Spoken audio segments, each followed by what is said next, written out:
To assess coordination, you'll evaluate rapid alternating movements and point-to-point movements. Begin by assessing rapid alternating movements.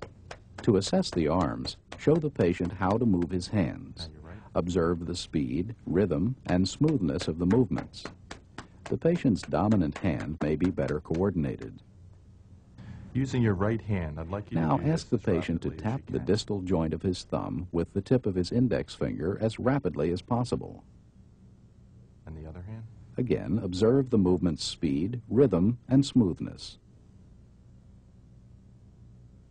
Touch the tip of my Next, finger with assess your right point-to-point movements.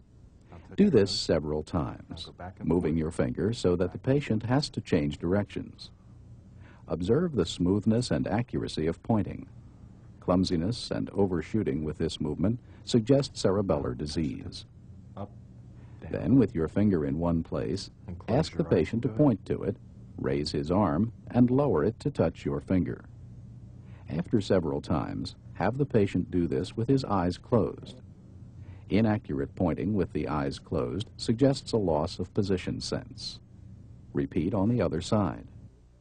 I want you to tap my To hand assess with your leg foot as coordination, rapidly as you can. ask the patient to tap your hand as quickly as possible with the ball of each foot. Note any slowness or awkwardness. Compare sides. The feet normally perform less well than the hands. To test point-to-point movements of the legs, ask the patient to place one heel on the opposite knee and then run it down his shin to the big toe. The patient should be able to do this smoothly and accurately. Note any tremor or awkwardness. Assess both legs. Continue the examination by observing the patient's gait, Over here. which provides information about coordination, position sense, and muscle strength. Walk slowly across the room. As the turn, patient walks, back again. observe his posture, balance, arm swing, and leg movements. The gait should be relaxed and balanced with easy alternating arm swings. The face and head should lead the rest of the body on turns. Next, ask the patient to walk heel to toe in a straight line.